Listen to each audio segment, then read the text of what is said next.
پھر اللہ تبارک و تعالی نے آگے ارشاد فرمایا حضرت آدم کی پیدائش کا واقعہ. کچھ مفسرین نے لکھا اللہ نے مشورہ کیا تھا فرشتوں سے، وَإِذْ قَالَ رَبُّكَ لِلْمَلَائِكَةِ إِنِّي جَاعِلٌ فِي الْأَرْضِ خَلِيفَةً. لیکن کچھ مفسرین کہتے ہیں کہ اللہ کو ضرورت نہیں فرشتوں سے مشورہ کرنے کی. اللہ نے فرشتوں سے مشورہ نہیں کیا، بلکہ رب نے انہیں آگاہ فرمایا تھا کہ میں لگا ہوں زمین پہ اپنا نائب بنانے، میں خلافت دینے لگا ہوں زمین پہ. اب یہ تو دینے والی کی مرضی ہے نا اس نے کس کو دینی ہے، یہ تو دینے والے کی مرضی ہے نا اس نے. تو کچھ لوگ کہتے ہیں کہ دینے والے سے زیادہ ہمیں پتہ ہے. تو فرشتوں کو بھی یہ اجتہادی خطا ہو گئی، کہنے لگے یا اللہ اسے نہ بنانا، یہ فساد کرے گا، یہ خون ریزیاں کرے گا. تو اللہ نے فرمایا جو میں جانتا ہوں وہ تم. اللہ اکبر. امام راضی فرماتے جب رمضان آتا ہے تو اللہ فرشتوں سے کہتا ہے ذرا یہ کھول کے دروازے دیکھو نا یہ زمین پہ کیا کر رہے ہیں. تم تو کہتے تھے فساد کریں گے اور یہ سارے تراویحیں پڑھ رہے ہیں. تم تو گویا کہتے تھے فساد کریں گے اور یہ تو دیکھو گویا رمضان کے روزے رکھ رہے ہیں، یہ تو میری یاد میں نکلے ہوئے ہیں. تم کچھ کہتے تھے اور دیکھو میں نے تمہیں کہا تھا نا جو میں جانتا ہوں وہ تم. اللہ نے پھر حضرت آدم علیہ السلام کو تمام زمانے کے علوم عطا کیے، علم سکھا لیا. تو فرشتوں سے کہا تم بھی ان چیزوں کے نام بتاؤ، تو وہ بتا سکے نہیں. اللہ نے فرمایا اب اس طرح کرو آدم کو سجدہ کرو. سب نے سجدہ کیا سوائے وہ. کہنے لگا یا اللہ صرف تجھے ہی کرنا ہے، کرنا بھی صرف اللہ کو چاہیے، پر رب کے آگے بھی جھکنا چاہیے، اور جس کے سامنے رب جھکائے نا وہاں بھی. اور یہ جو عاجزی ہے نا، یہ جو جھکنا ہے یہ علم کے آگے ہے. ہماری مصیبت یہ ہے کہ ہم علم کے آگے بھی گردن جھکانے کو تیار نہیں ہوتے، وہاں بھی ہم خود عالم فاضل بن جاتے. تو فرمایا کہ سب سے کہا سجدہ کرو، سب نے سجدہ کیا سوائے ابلیس کے. تو پھر ہوا کیا وَكَانَ مِنَ الْكَافِرِينَ، وہ کافروں میں سے ہو گیا. پھر اللہ نے حضرت آدم کو اور جناب حوا کو نا مقام دے دیا جنت میں رہنے کے لیے، اور کہا سارا کچھ کھانا، درخت کے قریب نہ جانا. ابھی آپ کسی سے کہہ دیں تھوڑا سا کہ پیچھے نہ دیکھنا، یعنی اگر میری سمجھ لیں ادب کی وجہ سے کوئی 1.5-2 منٹ یا 6 منٹ نہیں بھی نہ دیکھے گا تو سوچے گا ضرور کہ پتہ نہیں اب پیچھے کیا ہے، مصیبت کیا ہے. یعنی آپ کہہ کے دیکھ لیں کسی کو، پیچھے نہ دیکھنا. فطرت ہے نا انسان کی، وہ جستجو کرتا ہے، کہا اس درخت کے پاس نہ جانا. تو حضرت حوا سلام اللہ علیہ کہتے ہیں دل میں خیال رہتا تھا کہ آخر ہے کیا درخت کے پاس. یہی انسان کا عقیدہ توحید ہے کہ جہاں سے رب منع کر دے وہاں وہ منع ہو جائے. اور یہ ان کی خطا نہیں تھی، یہ اللہ کی حکمت تھی، چونکہ رب نے تو پہلے کہہ دیا تھا بنایا ہی زمین کے لیے، تو یہ تو سارا کچھ ہونا تھا تو زمین پہ آنا تھا نا. تو حضرت حوا اور جناب آدم کے پاس شیطان آیا، اب اس کو نکال تو دیا تھا پر ابھی اس کا جنت میں آنا جانا بند نہیں ہوا تھا، یہ بھی اللہ کی حکمت تھی. تو وہ کہنے لگا تمہیں پتہ ہے بعد میں مر جاؤ گے.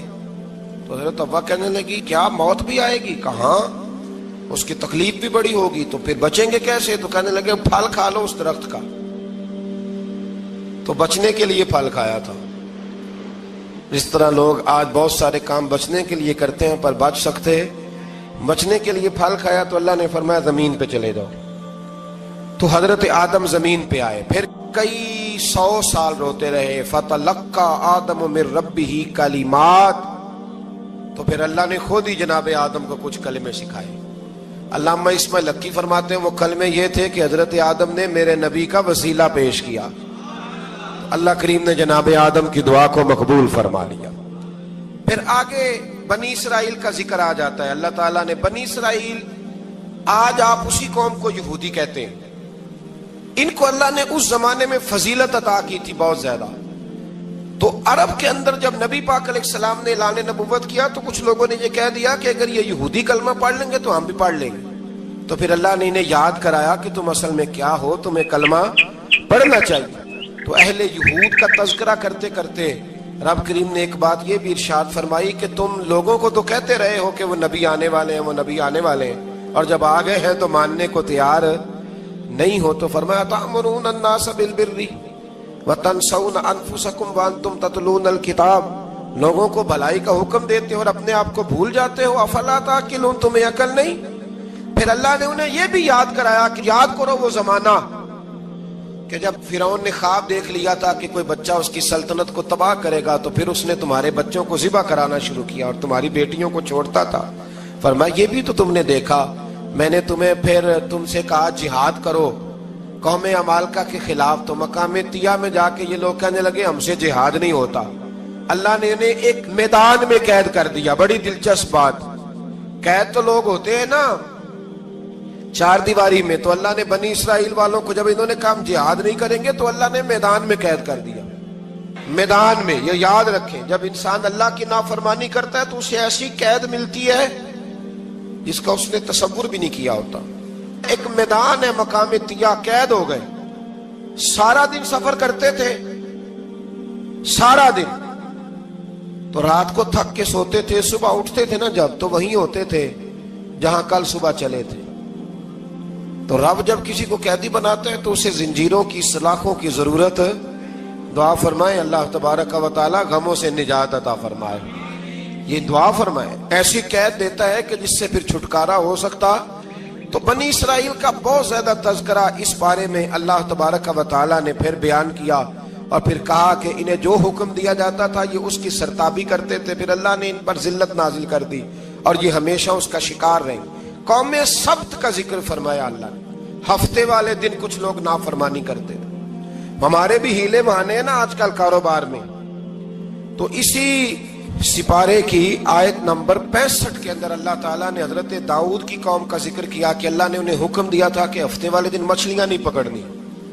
تو وہ کہتے تھے چلو ہاتھ لگا کے نہیں پکڑنی, ہاتھ لگا کے. وہ ہمارے لوگ ہیلے بہانے تلاش کر لیتے ہیں نا, وہ بڑے جناب انشورنس والا آ گیا, اب وہ بینک والا آ گیا, وہ فلانے صاحب آ گئے, وہ تروڑ مروڑ کے کہانیاں باتیں, اور پھر ہمیں بھی رستے مل جاتے ہیں بچنے کے. مفتی صاحب نے کہہ دیا تھا, ایک مولانا سے میں نے ان کو کہا ہفتے والے دن مچھلیاں نہیں پکڑنے, کا نہیں پکڑتے, چھوٹے چھوٹے حوض بنا لیے. تو مچھلیاں زیادہ آتی تھی اس دن, یہ بھی اللہ کی قدرت تھی. نماز کے وقت گاہک زیادہ آتے ہیں, یہ اس کی قدرت ہوتی ہے. تو وہ مچھلیاں حوض میں جمع ہو جاتی ہیں. یوں سمجھ لیں کہ جال انہوں نے لگا لیے ہوئے تھے, تو جال میں وہ پھنستی رہتی تھی, حوضوں میں آتی رہتی تھی. ہفتے کو نہیں پکڑتے تھے, اتوار کو پکڑ لیتے تھے. تو پھر اللہ نے انہیں سزا دی. فرمایا تماشے کرتے ہو اللہ کے حکم کے ساتھ. کیا سزا دی؟ فَقُلْنَا لَهُمْ كُونُوا قِرَادَةً خَاسِئِينَ. فرمایا بندر بن جاؤ دھتکارے ہوئے.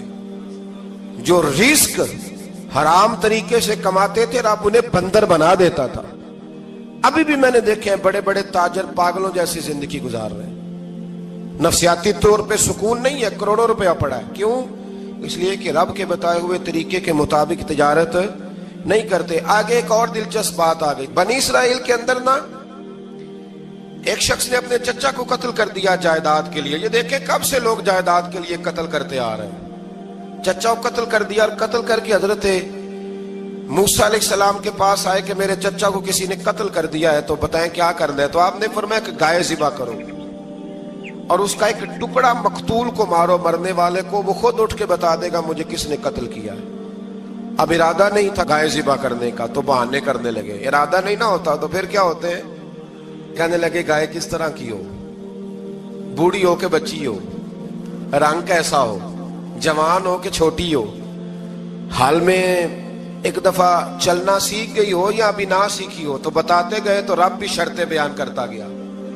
گہرے زرد رنگ کی ہو, حال کے اندر اسے نہ چلایا گیا ہو, پانی نہ نکالا گیا ہو, نہ بچی ہو نہ جوان ہو, اس کے درمیان ہو. یہ ساری شرطیں کہاں پائی جاتی تھی؟ حضرت موسیٰ علیہ السلام کی قوم کا ایک شخص تھا جو اللہ کا ولی تھا. وہ جب انتقال کرنے لگا نا, اللہ اکبر, دیکھو رب ولیوں کی اولادوں پر بھی کتنا فضل فرماتا ہے. وہ جب انتقال کرنے لگا تو ایک اس کے پاس چھوٹی سی بچیا تھی, گائے کی بچی. اس نے جنگل میں چھوڑ دی. کہنے لگا یا اللہ میں تیرے نام پہ چھوڑتا ہوں, میرا بچہ جوان ہو جائے تو اسے دے دینا, اور تو سرمایہ ہی کوئی نہیں. بچہ بڑا ہوا تو بچہ بھی بڑا نیک تھا, اپنی ماں کا بڑا فرما بردار تھا. اس کی ماں نے کہا بیٹا تیرے باپ نے ایک گائے چھوڑی تھی. تو بچہ جنگل میں گیا اور جا کے کہنے لگا اے اللہ میری گائے مجھ سے ملا دے. تو رب کریم نے وہ گائے واپس کر دی. وہ گائے گھر لے آیا, اب وہ کہنے لگا اما بیچ دوں، تو اما کہنے لگی بیٹا میرے پوچھے بغیر نہ بیچنا۔ کئی دفعہ کہا لگے پر اس نے کہا جب تک میری اما نہ کہے گی میں بیچوں گا۔ ادھر بنی اسرائیل والے شرطیں جتنی گائے کے بارے میں پوچھ چکے تھے وہ ساری اسی گائے میں پائی جاتی تھی، تو یہ ڈھونڈتے ڈھونڈتے وہاں پہنچ گئے، تو کہنے لگے گائے چاہیے، تو اس نے کہا بھی تمہاری مرضی سے نہیں، قیمت میری مرضی کی۔ ایک مفسر نے تو یہاں تک لکھا ہے کہ اس نے کہا گائے ذبح کر کے نا، تو جتنا گائے کے اندر گوشت ہوگا نا اتنا ہی کھال کے اندر تم مجھے مال بھر کے دو گے، اتنے سکے بھر کے دو گے، اتنی اشرفیاں بھر کے دو گے تو پھر تمہیں گائے دوں گا۔ تو پھر یہ گائے انہیں ملی اور یہ گائے لے کر کے آئے۔ زیادہ سوالات نہ کرتے تو زیادہ الجھتے نہ۔ ہم بھی دین کے معاملے میں بڑے سوال جواب کرتے ہیں، اتنا سوال کریں جتنی اس کی ضرورت ہے۔ ان لوگوں نے سوالات زیادہ کیے تو پھر الجھ زیادہ گئے۔ تو میرے بھائی اس کا ذکر بھی اللہ تبارک و تعالیٰ نے پہلے پارے کے اندر بیان فرمایا۔ پھر اللہ کریم نے فرمایا کہ کچھ ایسے لوگ بھی ہیں یہودیوں میں سے جن کا دعویٰ ہو گیا ہے کہ ہم اللہ کے بڑے پیارے ہیں۔ فرمایا یہ صرف ان کے منہ کی باتیں ہیں، یہ تو قیامت میں پتہ چلے گا نا کہ اللہ کا پیار کس کے ساتھ زیادہ ہے۔ اور پھر یہ بھی یہودیوں نے دعویٰ کیا ہے، اسی پارے میں اللہ فرماتے ہیں کہ ان کا دعویٰ ہے کہ ہم اللہ کے بڑے پیارے ہیں، جنت میں ہم ہی جائیں گے۔ تو اللہ فرماتے ہیں پھر مرنے کی دعا تو کرو، جنت میں تو مر کے جانا ہے نا۔ لیکن رب فرماتے ہیں یہ کبھی مرنے کی دعا نہیں کریں گے، اس لیے کہ انہیں پتہ ہے کہ ہم نے آخرت کے لیے کیا بھیجا۔ لے جی پہلا حکم آ گیا یا ایھا الذین آمنوا کہہ کے، پہلی آیت قرآن پاک کی پہلے سپارے میں پہلی آیت جس میں اللہ نے کہا یا ایھا الذین آمنوا، تو پہلا حکم آمنوا کہہ کے آیت نمبر 104 میں جو اللہ نے حکم دیا ہے نا وہ نبی پاک کی تعظیم کا حکم ہے۔ پہلا حکم ہی اللہ نے حضور کی عزت اور ناموس کا ارشاد فرمایا۔ پہلا اس ترتیب کے لحاظ سے وہ ہوا یہ کہ جب نبی پاک کو بات ارشاد کرتے تو صحابہ کرام اٹھ کے عرض کرتے رائینا یا رسول اللہ، حضور سمجھ نہیں آئی ذرا رعایت کر دے۔ تو یہودیوں کی عبرانی زبان کے اندر نہ ذرا کھینچ کے پڑھتے تھے رائینا، تو اس کا معنی بنتا تھا معاذ اللہ اے ہمارے چرواہے، بکریاں چرانے والے کو بھی وہ رائینا کہتے تھے۔ تو جب صحابہ یہ کہنے لگے تو اللہ نے منع ہی کر دیا، فرمایا میرے محبوب کے غلاموں اس لفظ کے پیچھے چھپ کے، اس لفظ کے پیچھے چھپ کے لوگ میرے نبی کی بے ادبی کر جاتے ہیں، تو جس لفظ کا کوئی ایک معنی بے ادبی والا بنتا ہو وہ لفظ بھی میرے نبی کے لیے نہ کہو، لفظ وہ والے کہو جس میں کوئی بے ادبی کا معنی نکلے نہ۔ یہاں لوگوں نے بڑے بڑے لفظ نہیں بول دیے پھر کہتے میرا مطلب یہ تھا، میرا مطلب وہ تھا، تو نے وہ لفظ بولا کیوں جس کا کوئی غلط مطلب بھی نکل سکتا تھا۔ اللہ نے فرمایا یا ایھا الذین آمنوا لا تقولوا رائینا، اے ایمان والو رائینا کہو ہی نہ۔ تو یا اللہ کیا کہیں؟ فرمایا وقولوا انظرنا، تم کہو یا رسول اللہ ایک نظر فرمائیے، انداز دیکھیے، انظرنا ایک نظر۔ تو ہمارے بزرگ تو پہلے ہی بڑے پیار والوں نے کہہ دیا یا رسول اللہ انظر حالنا، کہتے کہاں سے لاتے ہو جملے؟ میں نے کہا اللہ کی کتاب سے۔ یا رسول اللہ انظر حالنا یا حبیب اللہ اسمع قالا، تو تم کہو انظرنا محبوب نظر کرم کرے، واسمعوا، اور کیا ضرورت ہے دوبارہ پوچھنے کی؟ اللہ کہتا ہے پہلے ہی دھیان سے سنا کرو، پہلے ہی واسمعوا، پہلے ہی احتیاط سے سنو، وللکافرین عذاب علیم، اور کافروں کے لیے دردناک عذاب ہے۔ لے جی اسی پارے میں اللہ تبارک و تعالیٰ نے پھر اہل یہود کا ذکر کیا۔ تو یہود کہنے لگے کہ ہم حضرت ابراہیم کے ماننے والے ہیں، تو اللہ کریم نے وہ بھی ذکر کیا کہ میں نے تو ابراہیم کو آزمایا ہے، وَإِذِ ابْتَلَىٰ إِبْرَاهِيمَ رَبُّهُ بِكَلِمَاتٍ فَأَتَمَّهُنَّ، ہم نے ابراہیم کو کچھ چیزوں سے آزمایا ہے، وہ ہماری آزمائش پہ پورے اترے۔ قَالَ إِنِّي جَاعِلُكَ لِلنَّاسِ إِمَامًا، تو پھر ہم نے انہیں کہا کہ ہم آپ کو پوری دنیا کا امام بنائیں گے۔